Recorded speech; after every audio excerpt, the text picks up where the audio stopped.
That video. Yep. All right. Good. One And let's nation see. entitled to their own land. Hearing. A few years later, after World War I, Yep. the new League of Nations, Our challenge predecessor is to we the don't UN, hear here, accepted this but I resolution. have a way. International law now I provided can Jewish overcome people that. a legal right to One self-determination second, in their please. homeland.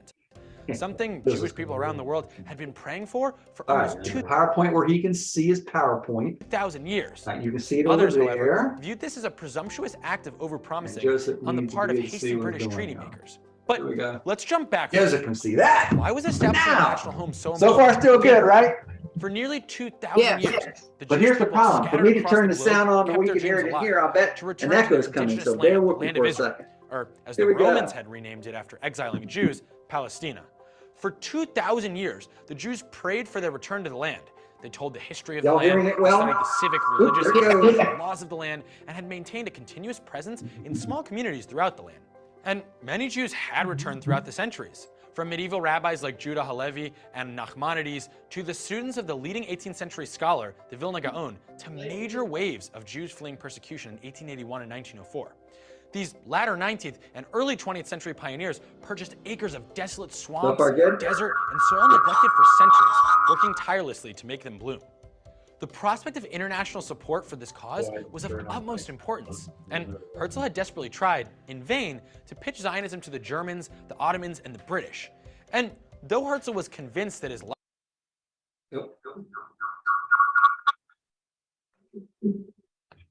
Very, very quiet. You can't see. life's work was a failure, only 13 years after his death, the Balfour Declaration was issued in 1917. But what led the European powers who had previously denied Herzl to finally approve a Jewish homeland? Well, in 1917, during World War I, as Britain was on the verge of defeating the Ottoman Turks, British leaders felt they could use a favorable boost of support. In addition to a genuine belief in the cause of Zionism, as we'll get to in a minute, Britain's leaders hoped that a statement in support of Zionism would help their All right, I'm checking. I thought you said it'd be very, very quiet. cause in World War I for two primary reasons.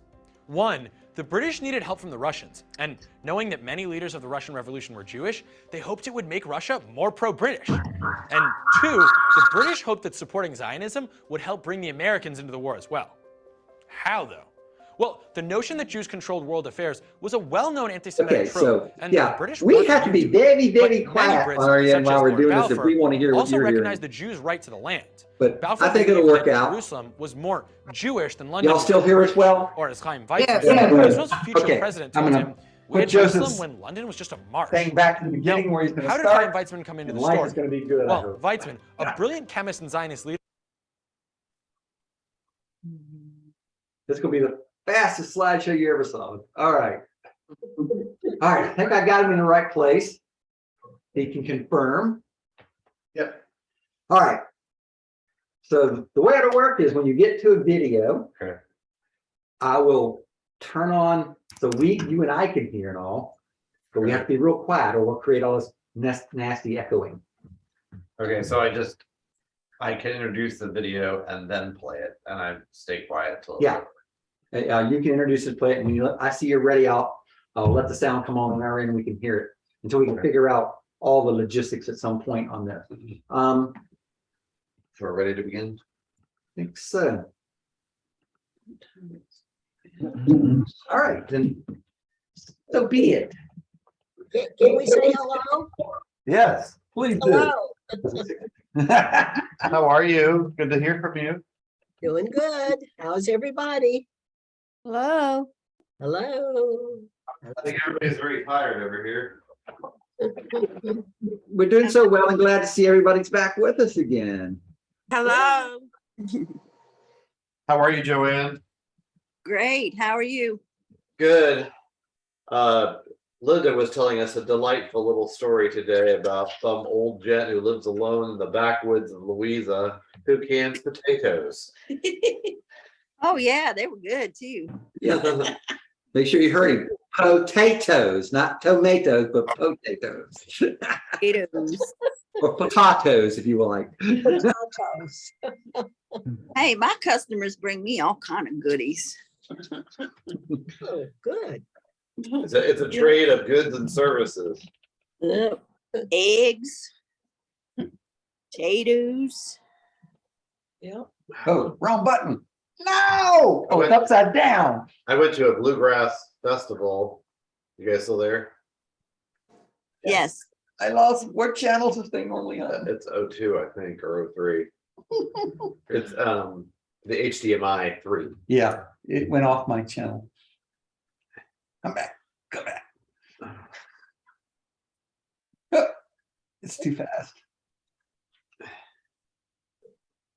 No, that's okay. Please don't make it work. Now we're back. Can you still hear us? Yes. Okay.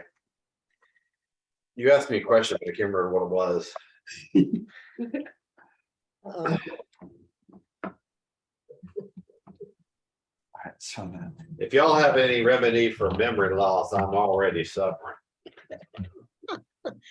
Joe, you're too young for that. I know. Maybe you should start with Prevagen. Prevagen? Prevagen. What is that? Prevagen. It's supposed to help. A pill Okay. for old people. No, I think I'm just tired. So I don't know who's online. Walter, can you pick somebody to do opening prayer? Sure. Okay, Let's see real quick. I think I saw Lynn. You there? Yes, sir. If you would open prayer for us, please, sir. Sure. Let's give thanks. Our Father, we want to thank you for the blessings that you've given us this day and for the ability to come together and to consider your word and hear how your hand has worked through the history of mankind to show us that you exist and showing the evidence to your people Israel. With that, Heavenly Father, we ask that your blessing upon this study, and we look forward to a better day, Heavenly Father. We look forward to what all these messages will lead to, and we pray that day comes soon. We ask all these things in Christ's name. Amen. Well, thank you all for being here. And who is it? Roger. Oh, okay. And tonight we're going to be talking about some of the miracles that have happened. Some of the miracles that have happened in modern day Israel to bring about the nation, which was so astounding because nobody would have guessed these people would have come in and found things like this. So it's sort of like in the American colonies, if there had been someone who came to our country at the very beginning, actually before Jamestown, and said, okay, I'm going to set up an agricultural school here in America because I know there's some colonists from Great Britain who are going to come here in 1607. It's that kind of miracle we're talking about. It would be on that level because Aaron Aronson had no hope that the nation of Israel was going to emerge. And he's the one who found the mother of all wheat. And there's a lot of other really fascinating pieces to this. So on May the 1st, 1876 through 1919, he was a Jewish agronomist, botanist, Zionist who was born in Romania and lived most of his life in the land of Israel and then part of the Ottoman Empire. So first, he's really renowned because he discovers the emmer, which is the Tetrachum dicotyledons, believed to be the mother of wheat. And he found it while he was hiking on Mount Hermon. And it's sort of like we all know that our wheat here in America is genetically modified, right? Who's the big company that does it? I can't remember. Monsanto. Monsanto. So they've completely altered our wheat. Well, this would be like going back in time and finding the original wheat from thousands of years ago. So he figured out how the right seeds were going to grow in the desert to be able to feed everybody. I mean, that's just amazing. So after studying agriculture in France, sponsored by the Baron Edmund de Rothschild, Aaron Aronson botanically mapped Palestine and its surroundings and became a leading expert on the subject. So he could tell you what kind of soils were growing in the Negev, what kind of soils were growing in the Sinai, what kind of soils were in Beersheba, and what to plant. So, but again, to put it on our level, it would be like somebody coming before Jamestown, mapping out the United States and saying, I think you should grow wheat in Kansas, and I think you should grow wine in the upstate New York, and because the soil is good for this.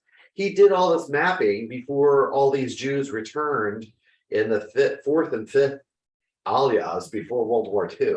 So pretty amazing guy, but he's not only just did that, he also set up what they call the Neely spy ring with his sister, Sarah.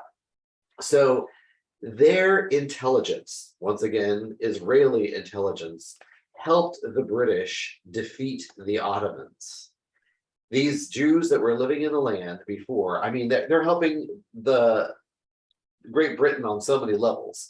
They're helping them with the war effort, and they're helping them to win the war against the Ottomans. So during World War I, the Ottomans had joined the sides of the Germans, and Aronson feared that the Jews would suffer the same fate as the Armenians under the Turks. So that really caused a great fear, and it was a foreshadowing of what was going to happen to the Jews in World War II. It's very interesting that that happened to the Armenians, because I had some friends in grad school who were Armenians, and you accidentally mentioned Turkey, and they're like, spitting on their hand because they hate the Turks so much because of what happened to them, and they suffered genocide at their hands. So together with his assistants, Aversham Feinberg, his sister, and a few others, Aronson organized Neely, a ring of Jewish residents in Palestine who spied for Great Britain during World War I. He recommended the plan of attack through Beersheba that General Edmund Allenby ultimately used to take Jerusalem in December of 1917 as part of the Sinai and Palestine campaign. So he is actually a spy helping generals figuring out how to win the war so that the Jews could eventually return. That's just absolutely amazing. Again, to put it on our level in America, that would be, and this is an unfortunate thing looking back at our own history, like someone coming before 1607 in Jamestown saying, okay, when you get to America, here's how you're going to defeat all the natives who live here. That's basically what he did. He was able to figure this out. So lastly, owing to the information supplied by Neely to the British Army concerning the locations and oases in the desert, General Allenby was able to mount a surprise attack on Beersheba, bypassing strong Ottoman defenses in Gaza. So if you could go to the headquarters and knock them out and not have to go through a bunch of other strongholds, you can win a war a lot faster. So that's pretty amazing what he helped to accomplish, and in addition to setting up agricultural school and all the rest of it. So let's see, is David there? Can he read, or who else can pick somebody who can read small font? All right, I'm going to go down the list so it's easier for me to keep track of things. Okay. Gerald, you be our first reader, please. Okay, how much of it? Go ahead and read the whole slide. Okay. World War One, Aronson and the Neely spy ring. Neely. In 1915, with Shalom Feinberg and members of their family, Aronson organized Neely, Yep. a secret intelligence group with the aim of assisting the British forces under General Edmund H. Allenby to conquer Eretz Israel, thus helping to realize Zionist aspirations. Moving to Cairo, he helped British headquarters there in planning the campaign for the invasion of Eretz Israel. In 1916, he visited London and there circulated a memorandum of the future of Eretz Israel, which helped to make the idea of a Jewish national home in Eretz Israel part of British policy in the Near East. Okay, so part of this is you have to have strong people that are helping the British government in major ways. And with his intelligence and his plan, he actually started paving the way for Israel to be formally recognized by other countries. What did America do during the Revolutionary War to make sure we were recognized by other countries? Partner with the French. We partnered with the French. That's a big one. And what was the second thing we did? Declared independence. We declared independence, but to be recognized by other countries, we borrowed money from the Dutch. Oh, yeah. That makes you more of a country than anything when you borrow money. It's like, they're legit. They got to pay this back. So it's all very interesting. Continue reading, Gerald.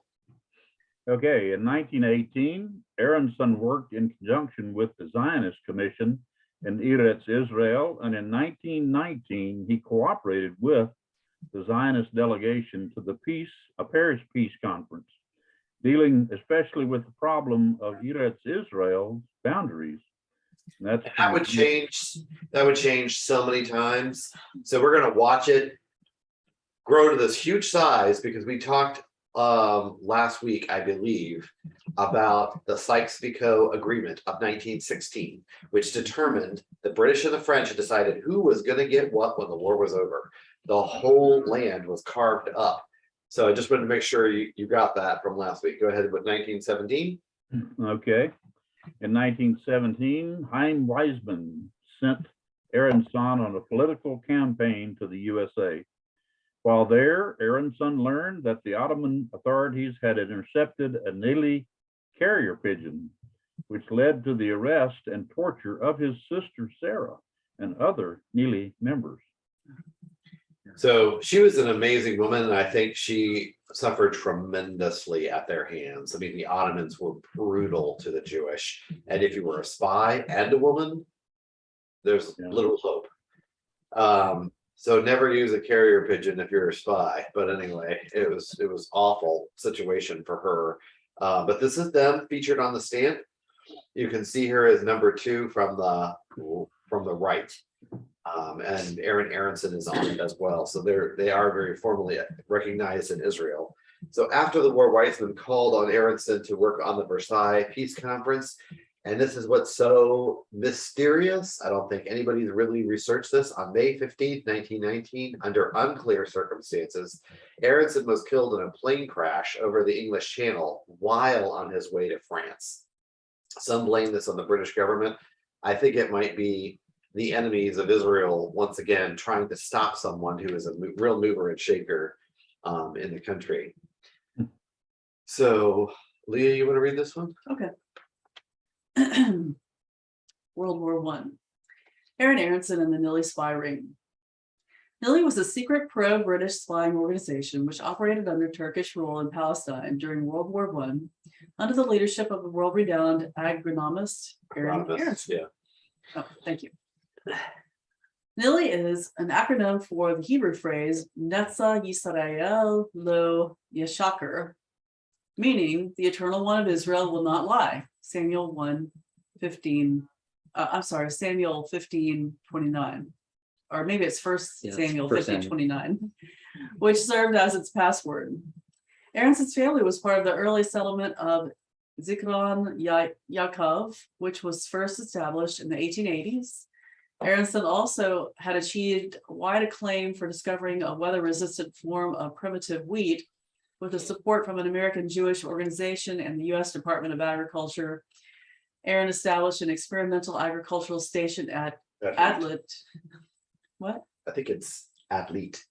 That's the way they pronounce it anyway. Atlit, Yeah. a small coastal village next to the Carmel Mountains, where he conducted research on dry farming. So this is a big deal because the Hopi Indian tribe that I was working with that was going to do the observance in November, they practice dry farming out west. So I'm like, what's that? Is that just without water? And what they do is they take a large tract of land, and rather than developing it all like America does, they only cultivate a small portion of it, like 12 acres out of 200 acres. And they make sure that's where all of the drainage is going to go, and that's where they plant. They don't do any irrigation at all. So the important thing here is the genetics, because this wheat is so old that it has been growing in the desert all this time. It was the only kind that was going to survive. If you took American wheat and put it in Israel, it would shrivel up and die because it isn't genetically modified. Well, ours is genetically modified, theirs isn't, so it couldn't withstand the weather. But did he find it growing wild or something? He found it on Mount Hermon while he was hiking. I mean, just it was growing wildly. We are way up in the mountains. Okay. So it's really, really cool. The other thing I want to say, are the Jews renowned as good spies? Yeah. Tell us about it, Leah. Well, I mean, several people have been killed for being spies. One of them was Eli Cohen. Of course, he was, putting putting the plans for the Golan Heights in the legs of furniture and sending it back to Israel That's so from cool. Syria. And know that one. Alexa, be quiet. and then there's another lady named I wonder if her name was Sheila something. Sheila, Sheila, I can't remember what. yeah, it was tortured horribly. Yeah. I saw that one. Yeah. That was on that video. Yeah, she was flying in Jordan, or no, she was in Syria, right, or Lebanon. There was Jordan sounds It's more not accurate. Jordan. Yeah. Kelly just- Cohen was the spy in Syria. Yeah. Syria. Well, you guys brought to modern times. I didn't even think you were going to do that because I was going back in history to Joshua and Caleb Oh. because they were great spies, and then they were used again for Jericho. And oh my gosh, talk about infiltration! Going to exactly the right person and getting the right intel, escaping your captors because they hid in a cave for what was it, 3 days, and let them pass, and then they went on their way. Then there's Ehud. Yeah, He was good. the Benjamite left-handed, Yeah. drew the sword Mhm. and wrapped the entrails of Eglon around his own head. What's an ergonomist? Ergon? It's an agronomist. Oh, Agronomist agronomist? is someone who Agriculture. just studies the soil and soil types and where to plant different kinds of food. So that's why. So I'm just showing you God's working behind the scenes all the time. Have any of you all heard of Aaron Aronson before this time? No. No. No, I haven't. That's kind of curious about that because I haven't. This is the first time I've ever been aware of this fellow. Yeah, so he's on the stamp. His sister helps establish the Neely spy ring. All this stuff is absolutely incredible, but I'm going to give you some spine-tingling stuff that it doesn't make the fur on the back of your neck stand up. You're going to be like, what? Because it's coming. And Roger, do you want to read this one? All right. And then don't worry about the Yeah, I little can't, fur on the I right. can't read it. All right. With the outbreak of World War I, so too came the deportation of Jewish You gotta read louder residents. because they won't hear you. Oh, residents by the Turks. Among various other oppressive measures, mounting famine and the news of Turkish slaughter of masses of Armenians. Aronson and his siblings were prompted to act. They hoped to aid the British to invade Palestine from their base in Egypt, ease the burden of suffering upon the local Jewish population, and inform the world of the Turkish oppression of local Jews. All of the hopes of advancing the Zionist cause for a Jewish homeland in Palestine. Aaron's agricultural research provided the cover for him and his co-conspirators to move freely about the country under the guise of organizing campaigns against locust infestation. Okay, stop there for a second. So this, I just think this is so funny. So these Jewish spies are getting around to all the military compounds that the Ottomans have, all their strongholds, where the water supplies are, everything, under the guise of saying, oh, I'm just looking for locusts. Yeah. I'm just tripping around the country looking for locusts and trying to prevent them from coming into our country, which everybody was like, that's a good thing, that's a good cause. So, and meanwhile, they're gathering military intelligence. That's like us going inside the Pentagon and going, I'm just looking for rats, or I'm just looking for mice, or I'm just looking for rodents, Pest control. Pest control. Exactly. So, I mean, that's a great way to look at it. It's like pest control in Israel. And nobody's really going to pay you any mind because you're so far below them. I mean, does anybody think of a pest control person as like the top tier of the government? No. But what they did do was they brought down their government because nobody was paying any attention at all.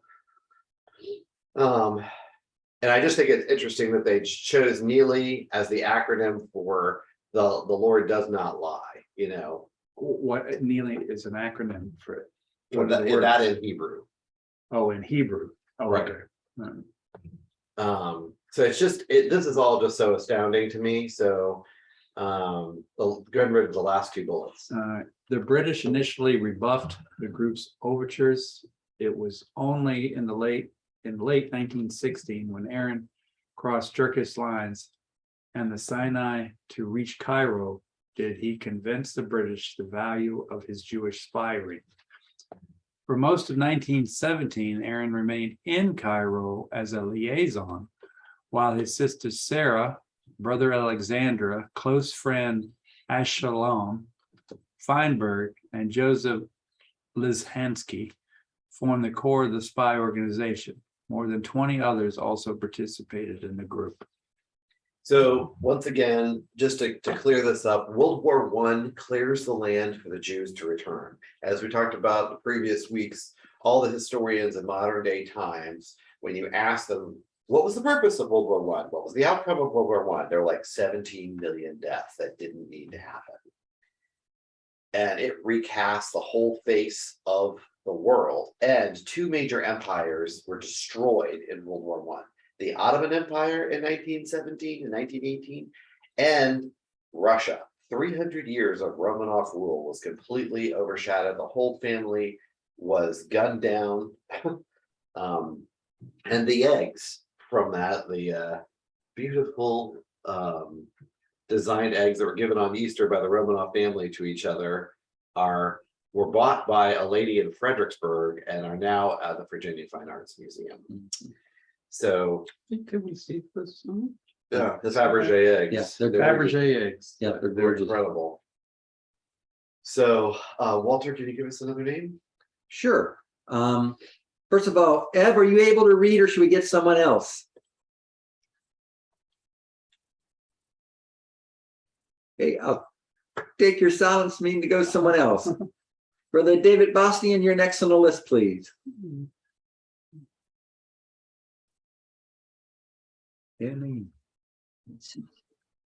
I'm sorry, but I think you should go ahead without me reading.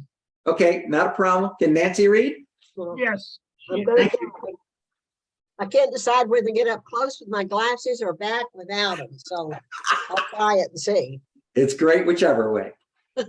In the summer of 1917, Lloyd George had ample motive to press for a fast, moral boasting Boosting victory. victory, yeah. So Lord George is the Prime Minister of Great Britain, and he wants some action, and basically the Neely spy ring is going to give it to him because they're going to identify all of the strongholds of the Ottoman Empire so that they can bypass them and just go straight to headquarters and destroy them. And the Neely spy ring gives them all this. But go ahead.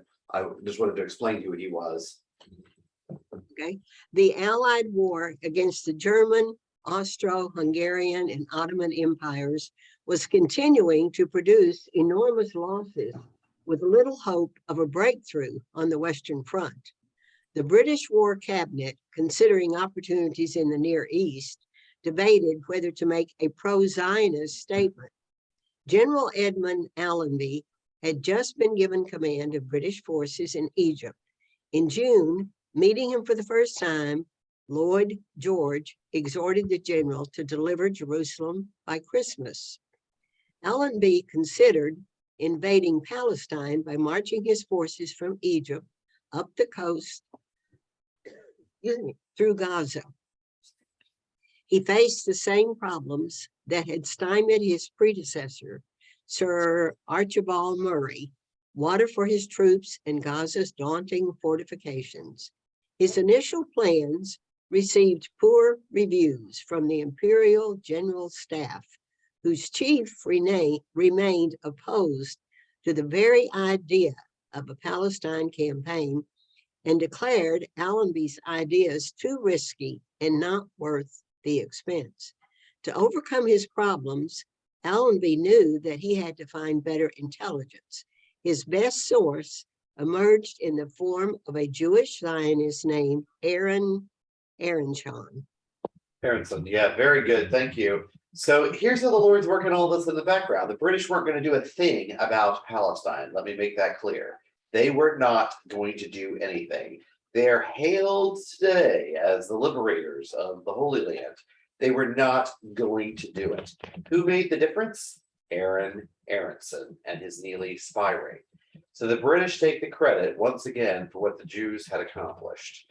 And it's an incredible story of how this all came about. But it also helped grease the skids for the Jews to have a homeland and for all of this to be cleared out from Ottoman control. So a lot of this, many people believe, refers back to Isaiah chapter 31, verses 4 and 5. It says, "For thus says Jehovah unto me, as the lion and its young lion growls over its prey." And tell me who the lion and the young lions are, because I think most of us know. It's the Britain and the Commonwealth nations. "If the multitude of the shepherds be called forth against them, will it not be dismayed at their voice, or abase himself for the noise of them? So will Jehovah of hosts come down and fight upon Mount Zion and upon the hills thereof, and the birds hovering, so that Jehovah of hosts will protect Jerusalem. He will protect and deliver it, and pass over and preserve it." So this has been a long time coming, and this also helped lead in to the Balfour Declaration. But there's another secret ingredient that I'm going to tell you about called Cam Weissman, who had everything to do with the Balfour Declaration, as did Aaron Aronson. All these guys knew each other. So Aaron Aronson, Cam Weissman, and as we talked about earlier, Sir Lawrence of Arabia had worked with both of them. He totally believed the Jews are the only bright spots in this desert, and you need to get them back here to cultivate it. So that was incredible, because that was in 1916. 1916, he said this, way before the Jews came back after World War II. So we're going to see a video on this, but this is the very short letter of the Balfour Declaration. And I want to say there were several drafts of this letter. This is probably the most watered down, because it doesn't give a time of when this is going to happen. Number two, it doesn't tell you where, other than Palestine. No real borders are set forth in the Balfour Declaration. And it is very general. So general, in fact, you're not sure exactly what they're actually going to give, but we're going to look at more about it. So I know this is a small font. Is there somebody who wants to read it, or I can read it? Just Fonda's next on the list. okay, go ahead, Fonda, if you can read it. See, she hears. Oh, here I come. Okay. One of the greatest achievements of the Zionist movement was achieved not only by virtue of political activity, but also thanks to an important scientific discovery. On November 2nd, 1917, Lionel Walter Rothschild received a historic letter. The British zoologist was a cousin of the Baron Edmund James de Rothschild, who sponsored the Jewish settlement in Israel. Walter Rothschild did not carry an official role in the Zionist movement, but was very closely associated with and a close friend of Cam Weissman. Cam Weissman. Chaim, it's Chaim, actually. Fine. Chaim. The key is silent. Silent C. Okay. When he was president of the British Zionist Federation. In actual fact, Rothschild's work was not an official representative of the Jews, but to deliver the famous letter on behalf of the British Foreign Secretary, Arthur Balfour. The text of the letter was approved by the British government, and among other things said, His Majesty's government view with favor the establishment of Palestine, of a national home for the Jewish people, and will use their best endeavors to facilitate the achievement of this object. Okay, stop there for 1 second. So the great scientist that brought all this about, first you had the Neely Spiring and Aaron Aronson, who helped out in the war effort. Chaim Weissman is the scientist who was able to take almost any agricultural ingredient, especially wheat and barley and other stuff, and make it into acetone. Now, I know you're like, who needs that much nail polish? But it is actually used for ballistics and for making armament, which they desperately needed. We're going to get into the facts and figures of how much that supplied. So Chaim Weissman knew how to make this. He gave the formula to the British. The British shut down every beer making, every alcohol making factory there was in the kingdom to make acetone for the war effort. I mean, it's just an incredible story, and you never hear about it. You don't hear one word about what Chaim Weissman did on this occasion. So this letter is very generic, in my opinion. Everybody praises it as a huge step. It is important for a foreign government to recognize you. And like in America's case, it was France doing trade with us, going to war with us, and it was the Dutch loaning us money that made us rather officious. That's why the South during the Civil War tried so hard to get France or Great Britain to recognize them as a country rather than continue having to fight. So the last part you can finish reading. The letter, now known as the Balfour Declaration, did not surprise the Zionist movement.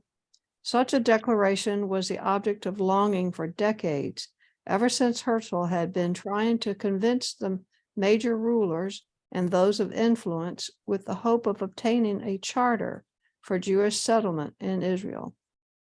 So it was a big deal that it came. I would say it was not a surprise. They were jubilant about it. However, they were very thrilled that this finally came about because the Zionist Congress, I believe it started in 1896 in Basel, Switzerland. So they've been working on it for almost 20 years by this point. So hopefully this will play. You tell me when to hit play, Walter, and I'll do that. Okay, first thing I got to do is make sure everybody out there is muted. All right, that's good. We're having a little audio problem. You have to be really, really quiet or it'll create all kinds of echoes when he starts it.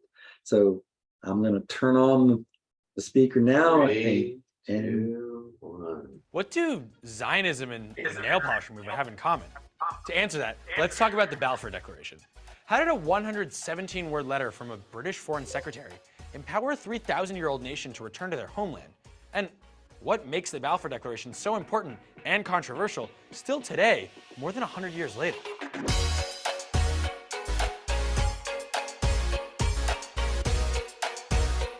November 2nd, 1917. In the thick of World War I, as the British prepared for victory over the Ottoman Empire and the imminent quest of much of the Middle East, Foreign Secretary Lord Arthur James Balfour wrote an important letter to one of Britain's most illustrious Jewish citizens, Lord Lionel Walter Rothschild. In the letter, he expressed the British government's support for a Jewish homeland in Palestine. His Majesty's government views with favor the establishment in Palestine of a national home for the Jewish people, and will use their best endeavors to facilitate the achievement of this object, it being clearly understood that nothing shall be done which may prejudice the civil and religious rights of the existing non-Jewish communities in Palestine, or the rights and political status enjoyed by Jews in any other country. This short letter would come to be known as the Balfour Declaration.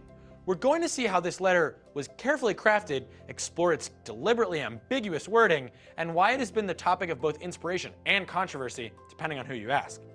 For many, the Balfour Declaration was the benchmark of international recognition of the Jewish right to the land of Israel. It was the first time in nearly 2,000 years that a great international power recognized the Jewish people were one nation entitled to their own land. And a few years later, after World War I, the new League of Nations, predecessor to the UN, accepted this recognition.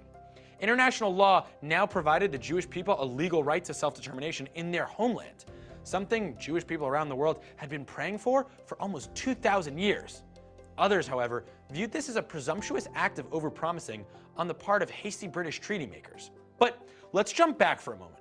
Why was establishing a national home so important to begin with? For nearly 2,000 years, the Jewish people scattered across the globe kept their dreams alive to return to their indigenous land, the land of Israel, or as the Romans had renamed it after exiling Jews, Palestina. For 2,000 years, the Jews prayed for their return to the land. They told the history of the land, they studied the civic, religious, and agricultural laws of the land, and had maintained a continuous presence in small communities throughout the land. And many Jews had returned throughout the centuries. From medieval rabbis like Judah Halevi and Nachmanides, to the students of the leading 18th century scholar, the Vilna Gaon, to major waves of Jews fleeing persecution in 1881 and 1904. These latter 19th and early 20th century pioneers purchased acres of desolate swamps, desert, and soil neglected for centuries, working tirelessly to make them bloom. The prospect of international support for this cause was of utmost importance, and Herzl had desperately tried, in vain, to pitch Zionism to the Germans, the Ottomans, and the British. And though Herzl was convinced that his life's work was a failure, only 13 years after his death, the Balfour Declaration was issued in 1917. But what led the European powers who had previously denied Herzl to finally approve a Jewish homeland? Well, in 1917, during World War I, as Britain was on the verge of defeating the Ottoman Turks, British leaders felt they could use a favorable boost of support. In addition to a genuine belief in the cause of Zionism, as we'll get to in a minute, Britain's leaders hoped that a statement in support of Zionism would help their cause in World War I for two primary reasons. One, the British needed help from the Russians, and knowing that many leaders of the Russian Revolution were Jewish, they hoped it would make Russia more pro-British. And two, the British hoped that supporting Zionism would help bring the Americans into the war as well. How though? Well, the notion that Jews controlled world affairs was a well-known anti-Semitic trope, and the British weren't immune to it. But many Brits, such as Lord Balfour, also recognized the Jews' right to the land. Balfour believed that Jerusalem was more Jewish than London was British, or as Chaim Weizmann, Israel's future president, told him, "We had Jerusalem when London was just a marsh." Now, how did Chaim Weizmann come into the story? Well, Weizmann, a brilliant chemist and Zionist leader, had recently developed a new process of extracting acetone from chestnuts. What's so special about acetone? Aside from its use as nail polish remover, it was a key ingredient for the gunpowder the British Army needed in great supply. And up until the war in 1914, it was produced from minerals imported largely from Germany. But with Germany now their enemy, Britain had to find another source of large quantities of acetone and fast. Suddenly, Weizmann's revolutionary acetone production process was in high demand, and giving the British government the rights to its development without charge, Weizmann was soon appointed director of the British Royal Navy Laboratories. Weizmann's scientific impact and position in the military industry soon brought him into working relationships with senior administration officials in London, and he became close to a young Winston Churchill, then First Lord of the Admiralty, and David Lloyd George, then Minister of Munitions. Weizmann's practical nature, brilliant mind, and headstrong idealism also won the support of additional key British players: Lord Balfour, Home Secretary Herbert Samuel, and expert on Turkish affairs Sir Mark Sykes. In December 1916, Lloyd George became Prime Minister, and he named Arthur Balfour as his Foreign Secretary. Soon, the British Foreign Office sent a note to Lord Rothschild and his good friend Weizmann, requesting that they submit proposals for a Jewish homeland in Palestine. This was pretty much the focus of their entire lives, so they were pretty stoked about the opportunity. In July 1917, Weizmann submitted his proposal. A few months later, the British government wrote and revised a few drafts of the declaration. Some Zionists were frustrated when the British used the phrase establishing a Jewish national homeland instead of reconstituting, which would imply they had a historical precedent for a national home there. But ultimately, it was a landmark achievement for the Zionists regardless, and the letter approved the promise the Zionist movement longed for: a recognition of the right of Jewish people to establish their national home in the land of Israel. Remember that term, a national home, because we'll come back to it later. The letter was addressed to Lord Walter Rothschild, who was then head of the English Zionist Federation.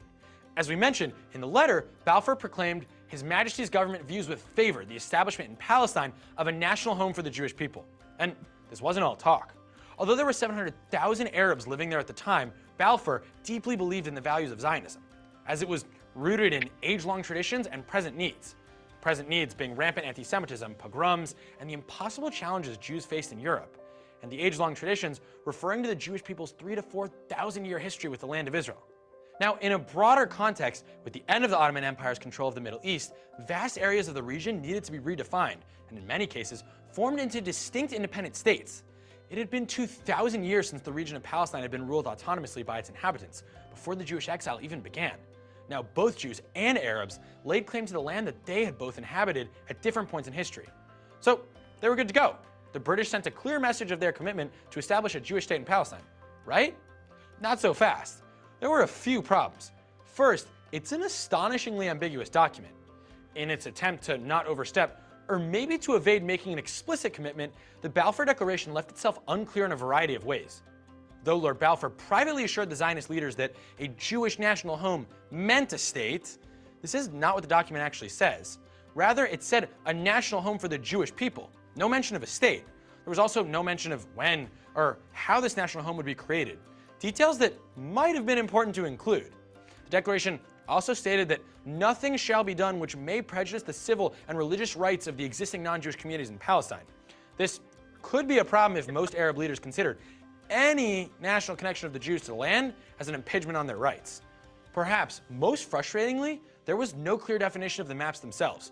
No real indication what the declaration meant by Palestine, which at that time included land that would later be lopped off by the British and established as the new Kingdom of Transjordan. Aside from wording ambiguities, there was a very different problem altogether. It seemed as though Britain had already promised the promised land, and not to the Jews. If you've seen Lawrence of Arabia, you know that back during World War I, in order to rally the Arabs against Ottoman rule, Sharif Hussein of Mecca was assured by the British that he would gain an independent Arab kingdom following defeat of the Ottoman Turks. And the vague area of land he was promised, from the Arab perspective, included Palestine. Right around the same time, Britain's Sir Mark Sykes and French diplomat Francois-Georges Picot developed a secret plan to split up the Middle East into an independent Arab state or confederation of Arab states. In the end, they chose the latter, creating Iraq, Syria, Saudi Arabia, and a bunch of other states. But according to this plan, the Sykes-Picot Agreement, most of Palestine would be under an international administration. Parts of it would be controlled by Great Britain, and none of it would be controlled by the Jews or the Arabs. So when the Balfour Declaration was subsequently issued in 1917, the British were promising land that had already been spoken for. The Arab leaders rejected the Balfour Declaration as they would never feel comfortable with the Jewish people taking ownership of any of the land altogether. Arab opposition grew steadily and turned into large-scale violence as riots and massacres against the Jews erupted in the 1920s. In the 1930s, frequent riots rampaged throughout Palestine by both Arabs and Jews against each other and against the British, resulting in the Arab Revolt of 1936 through 39 and the Jewish Rebellion against the British Mandate in the 1940s. Later, this would lead to the 1948 War of Independence and the eventual establishment of the State of Israel. The story behind the Balfour Declaration is a complicated series of diplomatic twists and turns and an example of how this small piece of land can provoke so many arguments and controversies. But what stands out is that this declaration helped end 2,000 years of Jewish exile, and November 2nd, 1917 is a day remembered by Jews around the world as representing international recognition of their rights as a people to their historic land. Thanks for watching. See you guys next week. What do? Right. Yeah. Okay. So that was a very important piece to understand how all the little pieces fit together. So as he said, Lawrence of Arabia got together all the Bedouin tribes that were in what is now modern day Saudi Arabia and Syria and Jordan, and basically told them, if you help the British defeat the Ottomans, you're going to have your own country. So that was never clearly defined. And the Sykes-Picot Agreement made no bones about who was going to get what, but they never saw that document. So when the war was over, the situation was looking more favorable for the Jews to return, but before World War II that brought the people back. But the issue was the Arabs were already strongly against it. So as soon as they become a nation, the 1948 war begins and all the Arab states come against them. There's several great books I could recommend that you read on that one. But if the Lord Balfour's Declaration of 1917 was the seed that got put in the ground that Israel was going to become a nation, then this was the actual planting and germination of that seed. It's the 1920 Conference of San Remo. This is when the Balfour Declaration was confirmed, and nobody has ever heard of it in modern times. Everybody's heard of the Balfour Declaration, but that was just the idea being planted. When it actually became internationally recognized is this conference in San Remo. Have you all ever heard of the conference in San Remo? Nope. Okay. So it was a conference in Italy. It was meant to determine what should happen the conquering the lands of World War I. And remember, this is conveniently between World War I and World War II. The slicing up of the Ottoman Empire by the conquered powers included Great Britain, France, Italy, and representatives from Belgium, Greece, and Japan. United States sent an observer, but we were not part of the conference. The conference was constituted of a previous meeting between the Allied powers that had been held in London in February of 1920, where it was decided, among other things, to put the Palestine under British mandatory rule. At San Remo, we're going to be playing this very soon, Walter. Okay. Obtain the Balfour Declaration concerning the establishment of the Jewish national home in Palestine. So this piece is extremely important, and we just passed the 100th, now it's the 102nd anniversary of this happening. So legally, this is the real watershed moment when all the international communities concurred that this nation was going to exist. So again, to kind of reiterate, what Herzl did was all the pre-planning before they became a nation. Again, if you were to put it in American terms, it was like the Virginia Land Company times a billion. They were deciding everything: railroads, universities, schools, roads, buying land, schools and universities, all of that. When they founded Jamestown, it was just like, we'll send some people over and make a hut. You know, I mean, it was just like no real thought and pre-planning went into it. And it's taken us 200 years to where we've gotten to where we are. And the Jews, after returning after World War II, did it in less than 50 years. I mean, it's just incredible. So as soon as he gets back, Yeah. we'll be able to play this, because otherwise it's going to echo all over the place. Does anybody have any questions so far? Yeah, go ahead. It's upstairs. Does anybody have any questions, or has everybody been silenced? Linda, can you look and see if he's got everybody silenced on the computer? Yeah, but they can unmute themselves. I don't think so. Yeah, they can. Okay, well, he's gonna mute them all again once he gets out, I guess. Yeah, we can. So does anybody have any questions while I'm waiting for Walter?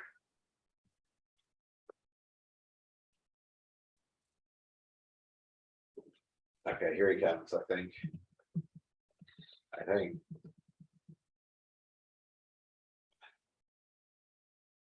I'm surprised to see Japan in there. That wouldn't, Yeah, seems totally out of place to me. well, it's interesting because they're gonna be a major component in World War II.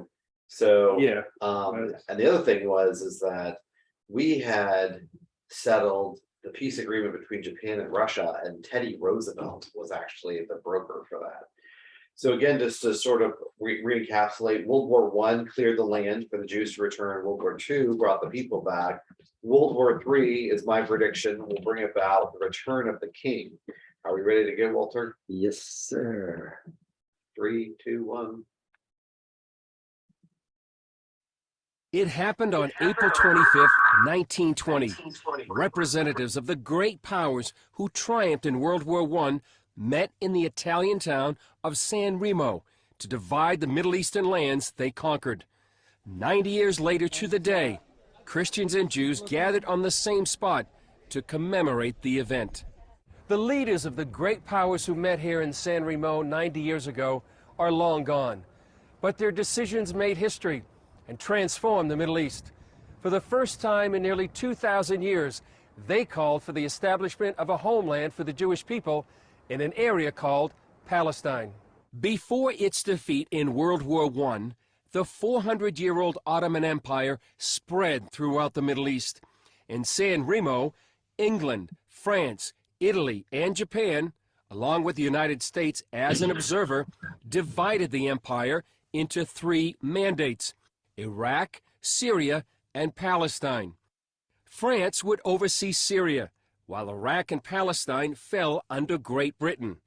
The resolution also included the Balfour Declaration, written by England's Lord Balfour in 1917, which called for the establishment in Palestine of a national home for the Jewish people. One English diplomat, Lord Curzon, called it Israel's Magna Carta. Thomas Sandel of the European Coalition of Israel helped organize the 90th anniversary of the signing of the San Remo Resolution. Chaim Weizmann said at the time, you can say that Israeli state was born the 25th of April 1920 in San Remo, because that was the significance of it. The San Remo Resolution was the preeminent document for Jewish rights to the land of Israel. Howard Grief, author of The Legal Foundation and Borders of Israel under International Law, says the resolution established several precedents. It was adopted by the League of Nations and signed by 51 countries.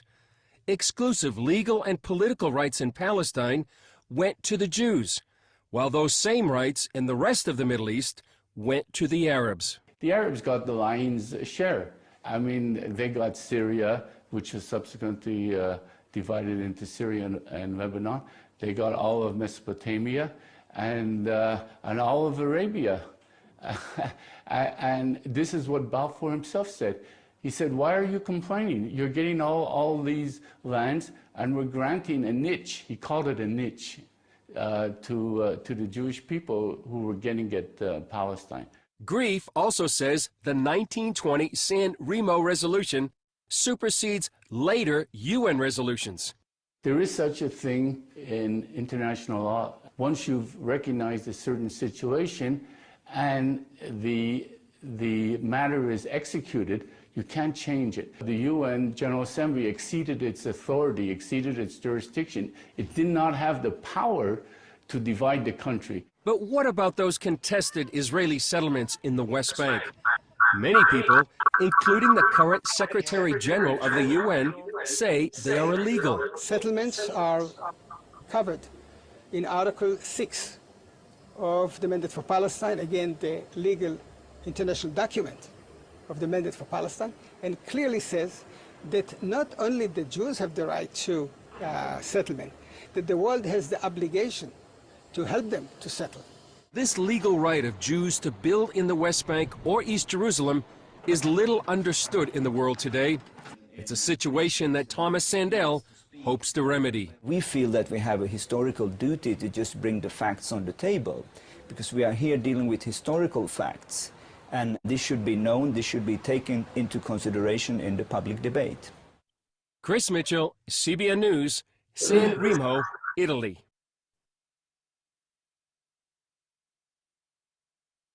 Okay. It happened on April 20th. Here we go. Okay. So the guy who was talking there was Howard Grief, and he wrote The Legal Foundation and Borders of Israel Under International Law. You can get it on Amazon and hardback or softback. But this book is really the argument that the Jews are using today to battle international slaughter against Zionism and the rest, because the new way the Palestinians have framed the Jews in Israel is that Zionism is racism, which is not true. It's been inclusive all along, but there's a lot of history to look into to understand it all. So I'm going to read this one for sake of time, because we're going to stop after this. So the British delegation to San Remo was held by Prime Minister David Lloyd George and Lord Curzon. Basically, he's the guy who said this is the Magna Carta for Israel, the Balfour Declaration itself, who had replaced Lord Balfour as foreign minister in 1919. Balfour, however, was also present at the conference as a consultant for the final settlement issues. At both meetings, the French expressed many reservations about the inclusion of the Balfour Declaration in the peace treaty, and it was only after the exertion of British pressure that they were gradually persuaded to agree to it. Now, don't forget, one of the most famous anti-Semitic cases was the Dreyfus affair in France, which is when Herzl basically saw how anti-Semitic France was. And so once again, they're going to be the ones who seem to fight them all in this case.